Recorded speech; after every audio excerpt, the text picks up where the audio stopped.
don't know your password. Oh, right, okay. Hello, Penstowe. Hello. Oh, it's lovely to be here. About 45 minutes, is that right? Something of that order? Let's go back to this one for the moment. Thank you very, very much for coming along today. My name's Julian Vayne. I write books and stuff. So I wanted to kind of thinking about this 20-year story, and indeed the broader story of the Pagan Federation and paganism in general. So I want to take a bit of a journey through the past and through the future. I've got 45 minutes to do this, so some of the information might be coming quite quickly, but you're all a bright and thoughtful audience, so I don't think there'll be any problems with that. So look at this. This is our mission statement: to promote and defend the pagan traditions. So, of course, the Pagan Federation was originally founded in 1971 as the Pagan Front, which is a kind of an interesting organisation, isn't it? Pagan Front. What might a pagan front look like, I wonder? But so the mission of the Pagan Front was to promote. So we wanted to see, presumably, more pagans or more understanding of paganism, and we wanted to defend it. And of course, it was quite prescient, really, that the Pagan Federation decided to set itself up, because there would be things in the 1980s, in particular, that would be quite tricky from the point of view of paganism. And then we have this lovely stone circle in the background. What is paganism? Well, in many respects, paganism, I suppose, is this romance, is this process of being inspired by our imagination of ancient cultures and our hope for a future that includes a new set of spiritual traditions, a new set of processes, perhaps a new set of ideas. So, where are we? We stand like Janus, don't we, looking at the past and the future. Although, of course, if you're one of those communities, what are they called? The Amara people of the high Andes. They have a system whereby we often think of that the past is behind us and the future is in front of us. They have a very different perception of these things, that the past is actually in the front, because you can see the past, can't you? You can understand that you know what happened in the past, whereas the future is unknown, the future is uncertain, and as Jim Morrison said, the end is always near. So let's imagine the past, all the stuff happening in the past. You know, nostalgia, it's not what it used to be. The past contains all sorts of things, doesn't it? I mean, I don't know, Magna Carta, or Green Shield stamps, or Spot the Ball, things like that.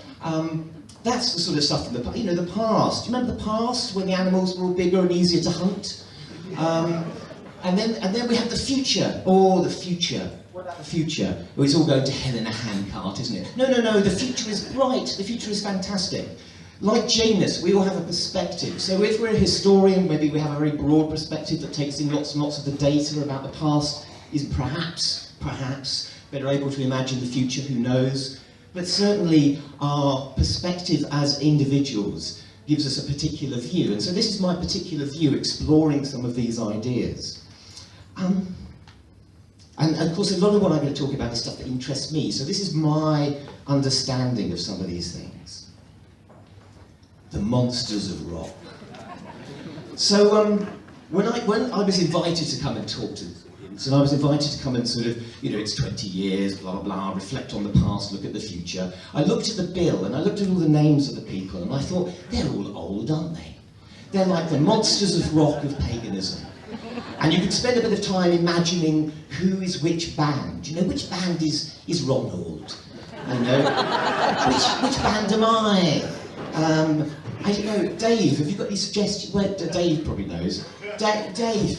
Anyway, so yes, go to Dave afterwards. Dave has all the answers as to which monster of rock we all are. Let's do a quick little experiment, shall we? Could everyone who's under 50 please raise their hand? Okay. So could you put your hand down if you're, well, let's, all the people who are 50, or no, let's say, put your hand down if you've gone past 40. So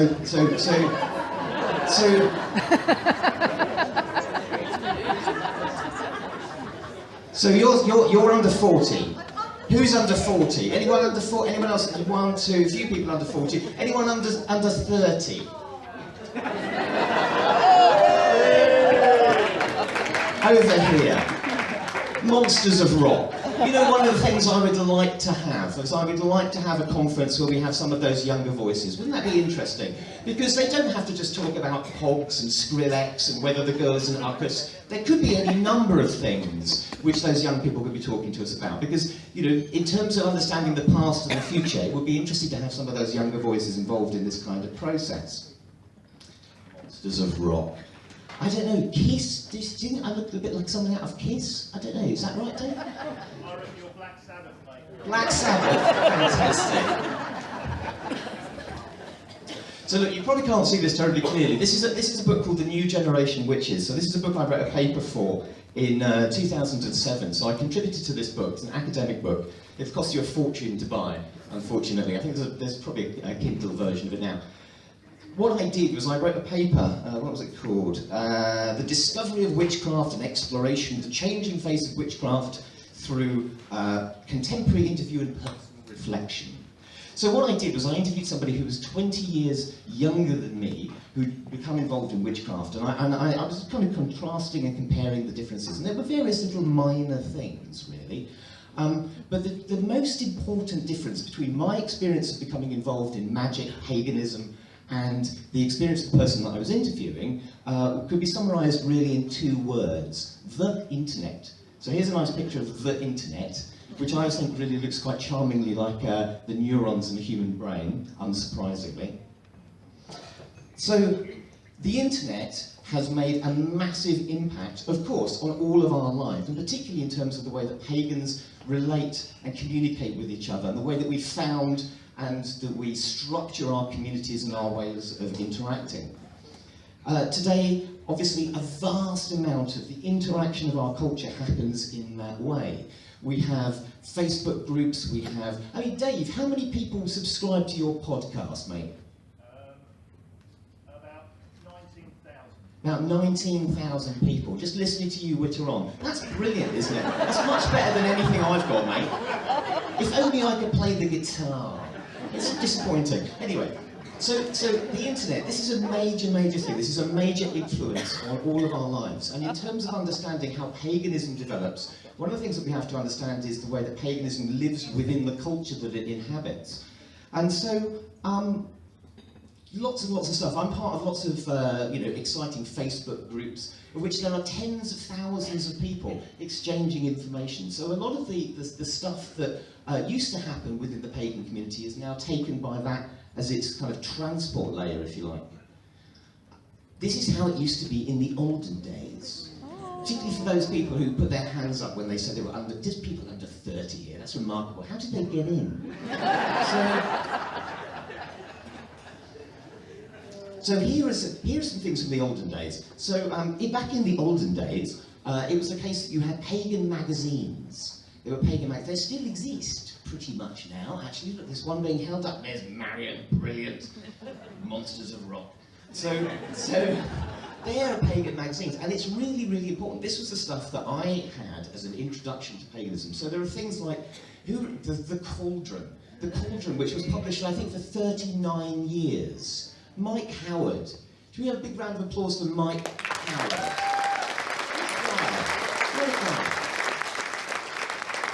Moaning, cantankerous Mike Howard. What an amazing person. Brilliant writing. Some of the first, I think the very first spell I ever did was from a Mike Howard book called Practical Candle Magic. Man's a total star. And then this is the Lamp of Thoth. Did anyone ever read the Lamp of Thoth? Yeah, so this is quite funny actually, because it's done by a guy called Chris Bray, who ran a thing called Sorcerer's Apprentice in Leeds, which was sort of ground zero for a lot of the emerging chaos magic tradition. And so you probably can't see this very well, but it says it's 93p to buy. It features a page 3 succubus, which is quite nice. So welcome to the 1980s, ladies and gentlemen. This is when cut and paste was literally cutting and pasting things together.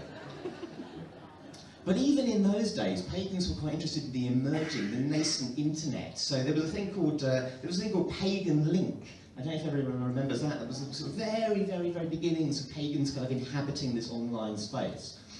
And Chris Bray was interesting because he also did a thing called the occult census. So he was among one of the first people to actually go and kind of analyse the data as far as pagans are concerned. How many pagans are there in the country and what are they all up to? So there was all sorts of things. Let's have a little look. Notes, blah, blah, blah. Yeah, I've done that bit. Learn why only 4% of occultists are Satanists. How a majority of esotericists have personally undergone past lives. Hands up who's got a past life? Yes, it's not as popular as it used to be. How 80% have witnessed or undergone magical phenomena. This is the kind of, Chris had this very vaudevillian style about him. Learn, and one of the final points that he talks about when he's sort of presenting the occult census, learn why occultists are naturally and heavily involved in computers and the net. So the other thing that was interesting about this was that this was, at the time, the reason it says about the 4% Satanists is because at the point in history that we're talking about, there was a thing, there was the satanic child abuse panic, and there was a great degree of uncertainty and fear within the community, and the role of the Pagan Federation and the attitude of pagans to defend the fact that we were not child-eating, baby-murdering, evil people was terribly, terribly important because it was a very, very difficult time. And those people who are younger, who don't remember that time, it would be interesting perhaps to go back and have a little look at some of the history associated with that. So there was a whole bunch of really interesting work looking at census data. So there was Margot Adler's Drawing Down the Moon, Druids, Witches and Goddess Worshippers in America, which was published in 1979. So there was a whole bunch of different surveys that have happened.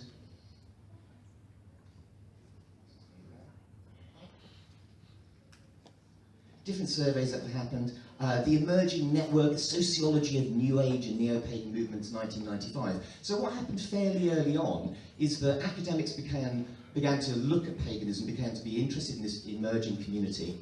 And many of those academics were pagans. So if you take the last thing that I've mentioned, that was by a guy called Michael York, who's a lovely guy, who's an academic, and also, I think would probably describe himself to some extent as a card-carrying pagan. So let's have a look in a bit more detail at some of the statistics, because statistics are always quite sexy, aren't they? So this is the statistics from 2001 and 2011. So you can see Christianity, you can see no religion, lots of no religion people starting to happen. Some religions, of course, were totally in free fall. The Jedi Knights, who in 2001 had 390,000 people, down to 176. I mean, whether they were going to the dark side and no longer identifying as Jedi, it's hard to say. So pagans from 30,000 to 57,000 in 2011. Wiccans, we've got Wiccans from 7,000 to 11,000 or so. So we are seeing, I mean, if our mission is to promote, then this is a gradual kind of upward trend. But it's slight, and it's nowhere near as dramatic as some of the changes we've had happening here. There was a thing in 2011 which was heavy metal. So, Dave, did you put your thing down as heavy metal on the 2011 census? So 6,000 people identified their religion as heavy metal in 2011. But as they say, the devil is in the detail. When we look at statistics, can I get a Hail Satan from the audience? Hail Satan! Hail Satan! Hail Satan! Hail Satan! Just for laughs, There was, of course, a campaign within the Pagan Federation to write Pagan Dash. Do you remember that? Pagan whatever. I think I wrote Pagan Taoist, because that's how I was feeling that day. And it's interesting because it's about this, ownership of the word. What does the word mean, and who are these pagan people? Let's think a bit more about that, because here's some interesting stuff. So this is a picture of St Nectan's Glen, which is a beautiful, beautiful place, and it's actually a product placement where I'm going to be running some retreats later on this year. So St Nectan's Glen, hands up who's been to St Nectan's Glen, just so I've got a bit of an idea. Blimey, loads of you, fantastic. As long as you're not right in front of them. Now we can talk about issues to do with cultural appropriation, we can talk about whether or not we should be leaving organic, decaying offerings, but nevertheless the fact is that people leave these prayer ties, let's call them, on trees. This is a practice, of course, that happens across the world. There are examples from North America, there are examples in China, there are examples in Thailand. This is a cross-cultural phenomenon. Are all the people who put these ribbons on the trees, are they pagans? That's an interesting thing to think about. I mean, some of them would probably identify themselves as such. Some of them would probably say that they're doing a pagan-y kind of thing, but whether or not they would set pagan down on their census results, who knows? Perhaps there are Jedi Knights doing this. Perhaps there are heavy metal religionists doing that. That's probably not the correct term, Dave. I'm sorry if that's offensive. So we have a whole bunch of stuff going on. In our island, we're particularly good at coming up with neo-pagan, pagan, what's the right word? Cults. Let's think of it as cults, because that's always good. So here are four that we prepared earlier in this island. So we invented, so there's Thelema, there's all the people who sort of really dig Aleister Crowley's stuff and his channeled communication, the Book of the Law. Then we have Druidry, fantastic. Then we have Wicca, witchcraft, and then of course we have chaos magic. Easiest way to understand this, these four native outputs of modern pagan understanding in the British Isles, is really to understand it through the medium of cake. So, it's just think of it just as a helpful tool. So cake, in the case of a Thelemite, it might well have blood in it. It might well have menstrual blood in it, but that's the thing. Druids have a cake as part of a picnic outdoors. It's probably got seeds in it, it might be vegan, it's probably fattening, but really nice. Wiccans do like cake, really it's mostly biscuits. And their cake is particularly to go, it's really an adjunct to the wine, frankly. And chaos magicians, they have lots of different types of cake, but they've all got hashish in them.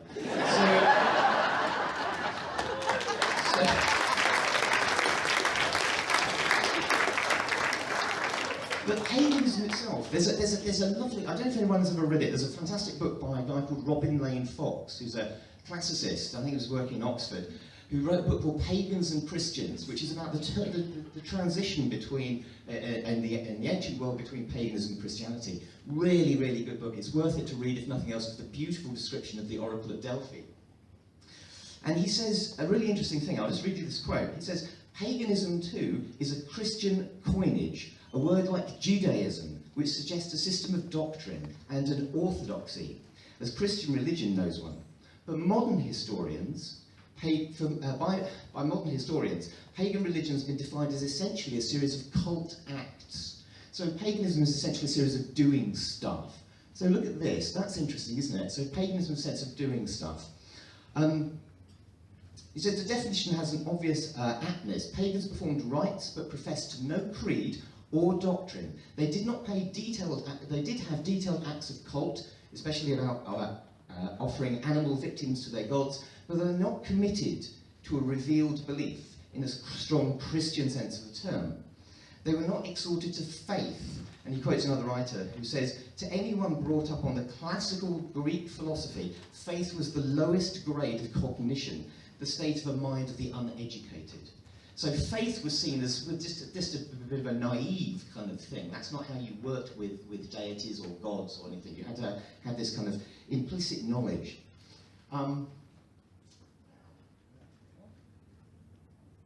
He goes on and says, no group of pagans ever called themselves the faithful.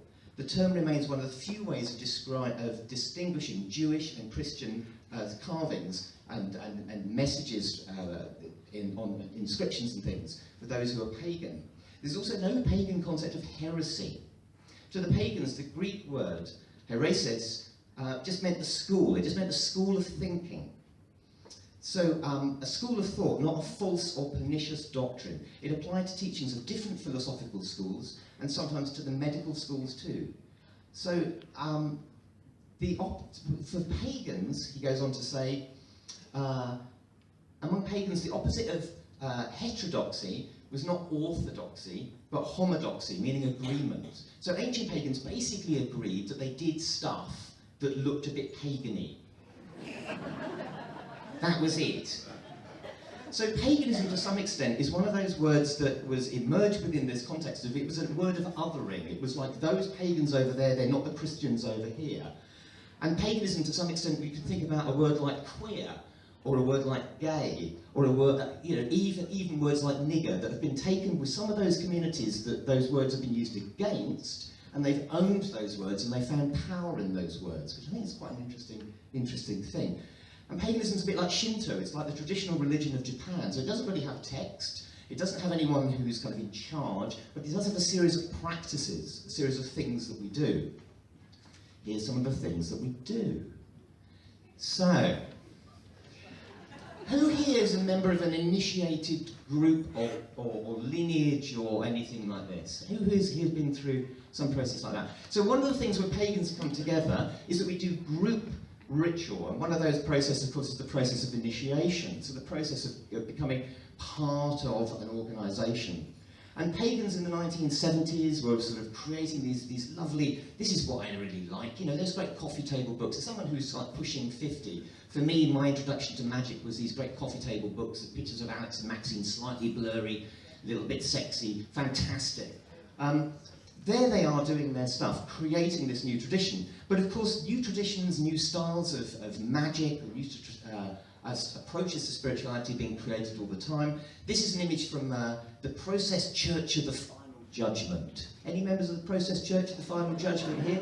No, very popular in the sort of mid-late 1960s and 1970s. They had this fantastic sort of neo-Gnostic approach to things, and they had, they've got people like Mick Jagger, Marianne Faithfull, various people were sort of, interested, tangentially involved in this organisation. They had a fantastic neo-Gnostic system of having love, sex, fear, death. So they had Lucifer, they had Jesus, they had Jehovah, and they had Satan. So they sort of just kind of got this thing together and had this emerging movement. It all went a little bit horribly wrong. There was probably an unfortunate association with a group called The Family, with a chap called Charles Manson.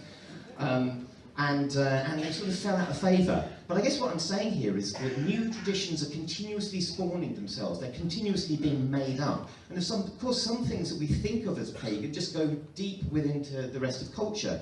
So within Hinduism, there's a tradition of yoga. Hinduism is very much a Western construct. Hinduism and paganism are probably hardly any different because they're about acts of cult. They're about this set of behaviours. But yoga is now one of these things that's embedded deep within our culture. Same with things like mindfulness meditation. You can go get this on the NHS these days.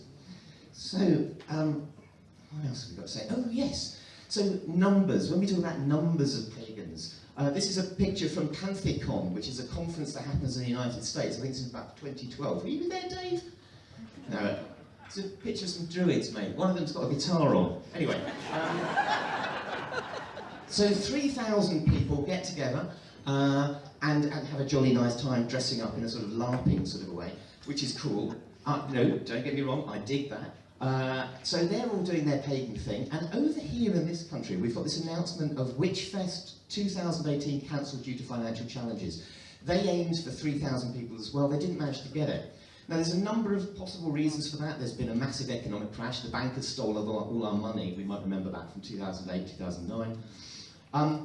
So what's happening with the numbers of pagans? Particularly when we think about the demographic of the audience here, we think about the ages of people. Are pagans just getting older? Is that a thing? Are there fewer pagans these days? If you look at the census data, there's definitely a decline, it would seem, in the number of people self-identifying. But does that mean that the cult acts, the people who are tying those ribbons on the trees, does it mean that there's fewer of those people? I don't think that's necessarily the case. Is this all making sense so far? Oh, good. So here's another group of people, some of whom would identify as pagans and some of whom probably wouldn't. So this is 33,333 people at a thing called the Boom Festival, which happens in Portugal. And this is a giant dragon, which is in the Dance Temple. So the Dance Temple is a temple, as it suggests, where people dance, and they dance for up to 9 days. Some of them probably do dance for the whole thing. It's continuously being sprayed by water. There's about 6,000 of them that attend a dance temple at any one time. Are these people pagans? Well, they're certainly engaged in what I would describe as a psychedelic ceremony. So the sort of ceremony that we see with people like the Huichol or the Native American Church, they are doing something very, very similar. Portugal, incidentally, has got a set of laws that have decriminalised personal use of all drugs. And look, it doesn't seem to have fallen apart, does it? In fact, they've organised quite a nice thing. It's not just a series of mattresses and needles on the floor. So there's an interesting thing. This particular festival also has places where people can be spirited away to go and be helped through difficult psychedelic experiences that they may be having. But I wonder whether or not these people we could class to some extent as pagans, even though they may not put down pagan on that census form. Paganism, of course, has infected, if you like, or inspired many, many, many different things. This is a picture of Baphomet. This is a picture by an artist called Luke Brown. And as you can see, this is the psychedelic Baphomet. He's carrying there this kind of dorji from Tibetan Buddhism, this magic thunderbolt from Tibetan Buddhism. And this is Burning Man. So Burning Man is rather, it's the American version of something like Boom. Interestingly, at Boom, if you go there, you can find that there are cut price tickets for people on low incomes, and you can also find that there's communal kitchens where people can cook. Burning Man has a slightly different vibe to it, in as much as it costs an arm and a leg to get there, but once you get there, no one uses any money. And but you have to bring everything with you to the middle of the desert where it happens, including all the water you're going to need. So it's that sort of American frontier spirit. I don't know how it does with guns. I'm not sure about that. It's funny, that whole thing with Americans and guns, isn't it? It's like, I think people should be allowed to have guns, but just not Americans. It's the obvious answer. It's the obvious answer. I don't know what people ever thought about.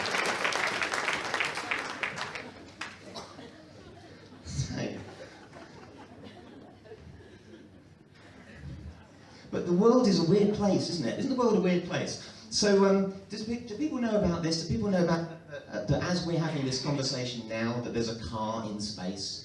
We know about this, don't we? So the world at the moment has this uncertainty to it. The world probably always has an uncertainty to it, but I'm very keenly aware of the fact that we've got some strange things happening. Elon Musk and Tesla, a magician in space. That's why I put up the apple of discord, Callisto Eris, the goddess of discord, Eris. Hey, Eris! Hey! Thank you. So, there it is. This is, as we probably know, the body of David Bowie inside a spacesuit. So Elon Musk, isn't that interesting? So as the nation state, we've got this rise of right-wing nationalism at the moment, and I sometimes think that that's perhaps the ending echo of the nation state starting to fall apart. Leaving the European Union. Turns out that you can't even really do it, because it turns out you're on the same planet. Oh, that's interesting.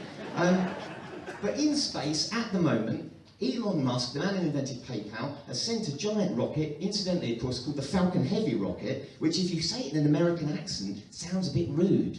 The one that's going to follow it's called the Big Falcon Heavy rocket. So he sent this thing into space.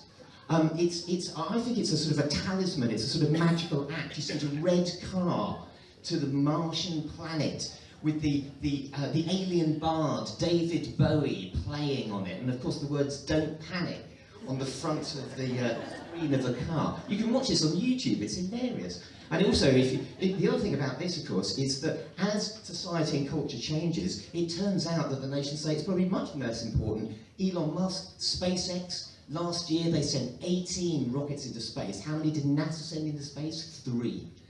Oh, disappointing, isn't it? Isn't it disappointing that the military-industrial complex isn't doing as well as the crazy, broadly speaking, benevolent plutocrats? Anyway, that's the way it goes.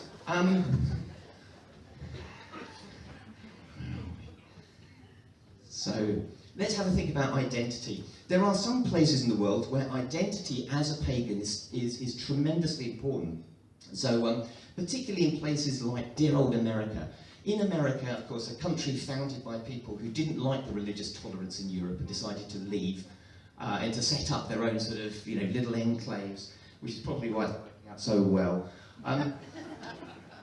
the question, oh, so which church do you go to? That's one of the first questions you'll get asked if you're in America. And of course, being able to identify as a pagan, being able to say, I am a pagan, this is a thing for me, is really important. But there are other contexts, and I would suggest that the British Isles is one of those, where being a pagan is probably less and less important, because the Pagan Federation has done its work. It has promoted, it has defended, it's okay. You go and be admitted to hospital now and you write down pagan on the form, it's even on the drop-down menu for lots of them. It's no big deal. Whereas there are places elsewhere on the planet where, of course, it's still very, very important to have this as a defined identity. So here's a couple of people in comedy hats. This guy down here, this is a guy that I know called Quartley. Quartley is he's a significant figure in a thing called the Native American Church. So the Native American Church are a group of North American people who use peyote as part of their ceremonies, and in fact they're allowed under American and international law to use peyote and indeed to take it through international customs. So what he does is he goes around the US and the rest of the planet. This is him actually at a festival in Oregon during the total eclipse that recently happened in the US. And they use this magical medicine, peyote, as part of their spiritual process. Now the people who go and sit in those circles, whilst their cult act, the thing they are doing, looks terribly pagan, they probably don't necessarily identify as pagan as their first descriptor. And if they came up with a census, maybe they wouldn't write that down. I don't know, it's interesting. He, of course, is a proper shaman because he's got a funny hat and drugs, which is how you know what a shaman is. You know, there's lots of ethnographic stuff about, oh, they do this, they go to the spirits, but essentially, they're the one with the funny hat and the gear. This is just a guy from the Azora festival. So this is from a festival that happens in Hungary, where I'm pleased to say I'm going to be speaking actually later on this year. Brilliant, 7 days continuous techno, fantastic. So this guy is not pretending to be this guy. This is not a cultural appropriation in my view. This is not someone pretending to be a Native American, or indeed pretending to be anything else. This is someone inhabiting a form of paganism which is expressed by their dance, by their activity, by their culture, by the way that they look. Yeah? And whether or not this person would write down pagan on a form, again, I don't know. It's open to question. It's something that, you know, who knows? The future. So if we think about the future, we can let's go right back to and I'm particularly, you know, obviously it's me, so I'm banging on about drugs. So this, does anyone recognise where that is? And it's probably a bit tricky to see. Yeah? Not Delphi. No, good guess. Good guess. This is the temple at Eleusis or Eleusis. So this is the Telesterion. So years, by which I mean everyone who could speak Greek, who wasn't a barbarian, who knew the language, and who hadn't committed murder, could come and have an initiation at this temple. And there were various initiations that happened. There were 2 main ones across the year, and the September initiation consisted of these people coming to this particular temple for an experience which allowed them to have no longer any fear of death. They would take a magical drink called the Kaikion. We don't know what was in the magical drink, but there are plenty of people that think it might have been a psychedelic drug of some description. Now, interestingly, of course, all the leaders, as well as slaves, as well as women, all kinds of people, 3,000 people at a time in this temple, went through this experience, went through this pagan experience. And the fact that death, as they say, was not the end. Wouldn't it be interesting if our leaders went through a similar sort of experience? I find it hard to imagine Theresa May or Donald Trump doing this. And perhaps that's interesting in and of itself. So Eleusis, maybe there will be a return to Eleusis. There are various things that are happening in that respect. One version of this, I'm working with someone at the moment who's putting together a VR, virtual reality form of Eleusis. And of course Eleusis is happening in as much as the mega-rich plutocrats like Elon Musk are seeking out things like shamanism, they're seeking out things like ayahuasca. They're seeking out those experiences which probably are things that, at least peripherally, are on the associated with the paganism that is our kind of paganism. And if we want to understand what will influence paganism in the next 20 or so years, assuming that it all hasn't got horribly wrong, we're not looking through the wreckage of the universe for tinned food and weapons, then the thing that will really make a difference, again, it can be summed up in 2 words, and it's virtual reality, or possibly more accurately, mixed reality. Because the fact that we will be able, and are able now, to technologically create environments, whether it's a Lucis or whether it's being inside the Kabbalah, and we can inhabit those environments, more than that, we can actually have things that allow us to see the reality that's here and have overlays of other stuff on top of it. This, I think, is a really exciting phenomenon. I don't know what that means for paganism, but as the net affected paganism, so this technology will as well. And it's really important that we think about these things, and we think about how technology will affect us and how we can bring our paganism out to a wider community. And it's because of this thing here. Now, of course, everyone thinks they're in the end times, but it's not looking so good out there at the moment, is it really? There's some stuff we have to do. I kind of take refuge in the idea that we maybe are a bit like a sort of Hitchhiker's Guide or Star Trek civilization. You know, that when the space people come down, they go, "Ah, you primitive Earth people, you've been fighting amongst yourselves for the last, 10,000 years." That's us. We're new at this. We're new at living in cities. We're new at living with the kind of global sense that we have of ourselves. And I think paganism as a set of ideas, as a set of cult practices and a set of orientations can really inform some of the ways that we might make our world a better place. A couple of other quick things. Here's a conference, it's another conference, it's a breaking convention. So is this a pagan conference? I don't know. Nikki, my partner, is one of the executive directors of this organisation. We're both their sort of pet magicians. This is 1,000 people gathering in Greenwich.